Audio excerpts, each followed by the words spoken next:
Acara selanjutnya ceramah agama yang akan disampaikan oleh Al-Mukarram Al-Habib.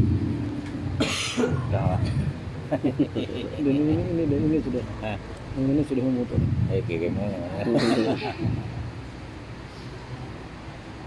Assalamualaikum warahmatullahi wabarakatuh.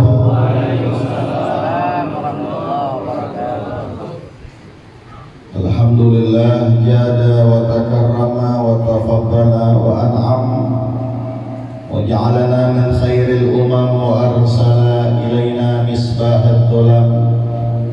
Salawatullah wa salamuhu alaihi wa man sara ala nahjihi wa sawabih. Allahumma salli wa sallim mubarak wa karrim ala sayyidina Muhammadin miftahi bab rahmatillah adada ma fi ilmillah. Salatan wa salaman daimaini bidawami mulkillah wa ala alihi wa sahbihi wa mawalah. La hawla wa la quwwata illa billah. Yang sama kita hormati dan yang kita muliakan abang kelas saya sekaligus guru saya yang datang dari Malang, Jawa Timur, Al-Habib Asadullah bin Alawi Al-Aidarus, mata'anallah bitul hayatih wa nafa'ana bi'ulumih fid din wad dunya wal akhirah. Kita doakan agar beliau senantiasa dipanjangkan usianya oleh Allah, diberikan kesehatan zahir dan batin, dipermudah dalam segala urusannya, diberi kekuatan dalam segala dakwahnya, dan mudah-mudahan dengan hadirnya beliau di perkumpulan ini semakin banyak cucuran keberkahan serta rahmat dari Allah Subhanahu wa ta'ala. Dan mungkin masih banyak lagi para alim ulama, para tokoh, para sepuh, para asatidz, dewan guru yang mohon maaf tidak dapat saya sebutkan nama antum semua satu persatu. Insyaallah tidak mengurangi sedikit pun mahabbah dan ta'zim saya kepada antum semua. Hadirin hadirat, para tetamu Rasulullah yang mudah-mudahan senantiasa mendapat kemuliaan dari Allah Subhanahu wa ta'ala. Sebetulnya Al-Fagir tidak pantas berdiri di sini karena ada guru Al-Fagir. Idza hadaral ma faqad at-talatit tayammum. Kalau sudah ada air yang bisa digunakan berwudu, untuk apa lagi debu yang digunakan untuk tayammum? Namun mudah-mudahan dengan keberkahan beliau Allah Subhanahu wa ta'ala menjadikan perkumpulan ini semakin berkah insyaallah. Hadirin hadirat rahimakumullah, Allah Subhanahu wa ta'ala masih terus memberikan kepada kita berbagai macam anugerah kenikmatan, dari nikmatul Islam, nikmatul iman, nikmat panjang umur, nikmat dari pagi ketemu pagi kita masih bisa menghirup nafas untuk meneruskan hidup. Setiap hari kita narik nafas, bayar atau gratis? Bayar atau gratis? Tapi kalau seandainya ada orang yang punya sesak nafas, kelainan dalam pernafasan, dilarikan ke rumah sakit, bayar atau gratis? Dibantu dengan alat oksigen, bayar atau gratis? Bayar. Jika dikalikan harga oksigen dengan nilai kebutuhan kita setiap hari, oksigen sebanyak kurang lebih 2.880 liter dan 11.376 liter nitrogen. nilai yang dijual di rumah sakit atau di apotek beberapa tahun yang lalu, jika dikalikan dengan kebutuhan kita setiap harinya, maka membutuhkan biaya hidup per hari kurang lebih 185 juta rupiah. Jika dikalikan sebulan 5,5 miliar rupiah. Ada yang sanggup? Mungkin orang paling kaya sedunia hanya sanggup bertahan 1 tahun saja. Jika Allah ingin menggunakan rumus perdagangan sebagaimana yang manusia lakukan, jika Allah ingin memerintahkan malaikatnya mengetuk pintu rumah kita setiap hari untuk menagih biaya hidup per hari 185 juta rupiah, tidak ada yang sanggup. Tidak ada yang sanggup. Ini baru satu nikmat, nikmat yang berhubungan dengan hidung, apalagi nikmat yang berhubungan dengan mulut, mata, kaki, tangan.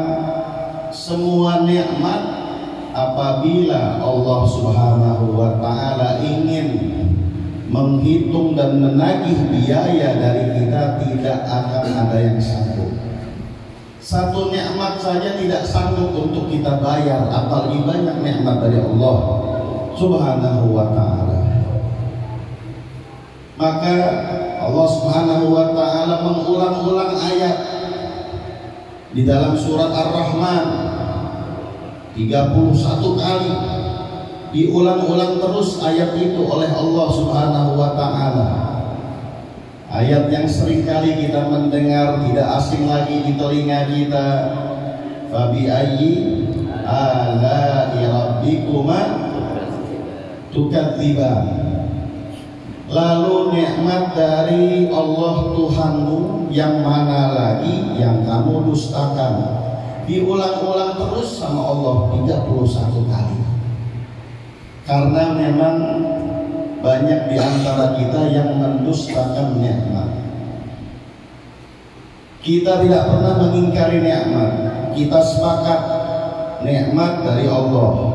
Tidak pernah kita mengingkari nikmat itu memang datangnya dari Allah. Yang ada ialah kita sering mendustakan nikmat. Kita diberi penglihatan yang sehat afiat. Kita gunakan penglihatan kita dengan hal-hal yang diharamkan oleh Allah, maka itu mendustakan nikmat.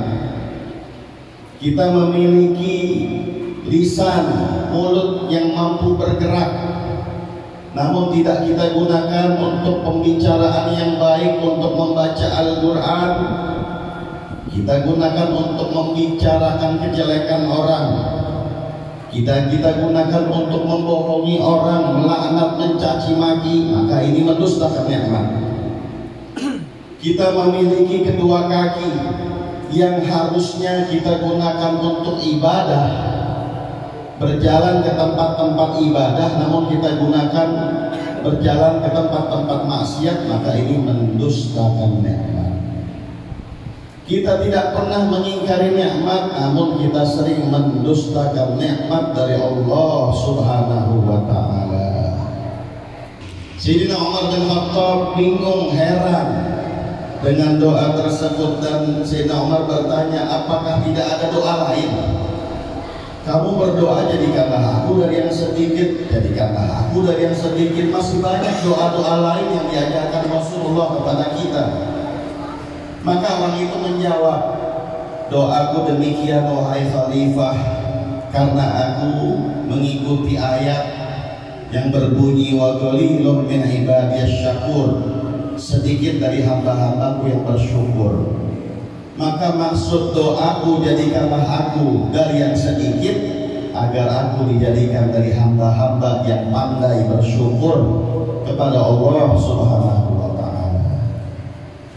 Dengan hadirnya kita di peringatan Maulid ini sebagai ungkapan rasa syukur kita kepada Allah Subhanahu wa ta'ala. Oleh Allah kecuali ada hikmah.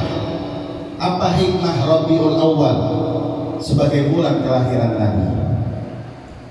Dikutip di dalam sebuah kitab karangan As-Sayyid Muhammad bin Alawi bin Abbas Al-Maliki, beliau menyebutkan dahulu itu Rabiul Awal bulan yang biasa-biasa saja.